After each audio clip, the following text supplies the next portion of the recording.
Next exercise is actually also going to be done with elastic resistance. It's what we call a press away. This is going to be anchored at a low point. It could be anchored at the bottom of your door. I have it anchored on the low point of the power rack. All we're going to do is turn around, face away from the power rack. I'm going to step out a little bit. I prefer kind of a split stance. It seems to make me feel a lot more comfortable. And then we're just going to press up and away. This exercise does two things. One, provides some resistance from your upper body musculature. Two, because of where the elastic and the resistance is coming from the backside, it actually allows me to start to open up. Many people have a lot of rounding or kyphosis in their thoracic spine or upper back, and they get this kind of position. This drill is going to start to, in a dynamic way, start to open up our trunk a little bit, as well as providing a strength component. So you can see there, always nice and solid. Anytime you're pressing or rowing, you want to have a nice solid position and be able to press up. You can see if I'm kind of narrow stance here, I could be pretty loosey-goosey. If I get a nice solid stance, solid here, I'm going to press up and back down. Press up, back down. Pretty simple drills. Those are your three strength component drills. Lunges, high point row, press aways. Last drill is a very, very old school body weight drill. It's going to be a conditioning component.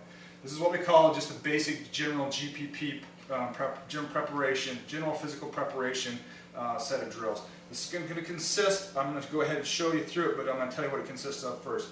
It consists of jumping jacks, what we call shuffles, mountain climbers, and squat thrusts. I'm going to go ahead and set myself on a 20-second timer here, and I'm going to show you all three of them in real time. There's really not a lot of technical components to any of these four drills. So I'm going to show you jacks here first, real simple, and I'm going to start. So I'm just going to do some jacks.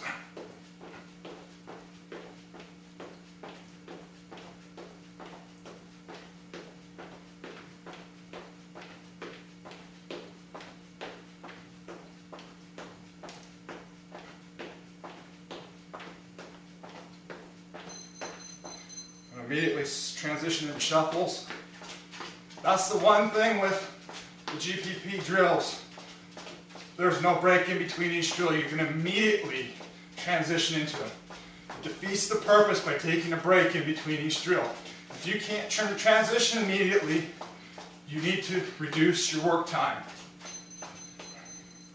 Into mountain climbers.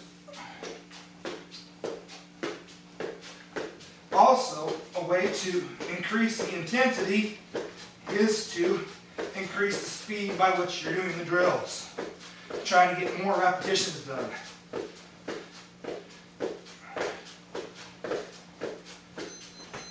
Last drill, squat thrust.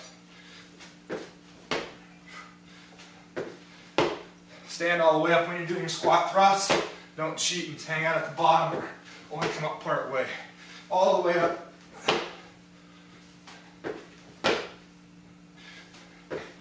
Also on the squat thrust, very common for people, I'll show you a bad one, is to come down and want to hop back and want to come back up. It's a jump. It's down, jump back, jump forward. If you can't handle that, it's probably a little bit too advanced for you. You need to back off and do maybe some other kind of bodyweight conditioning drill. So there you have it.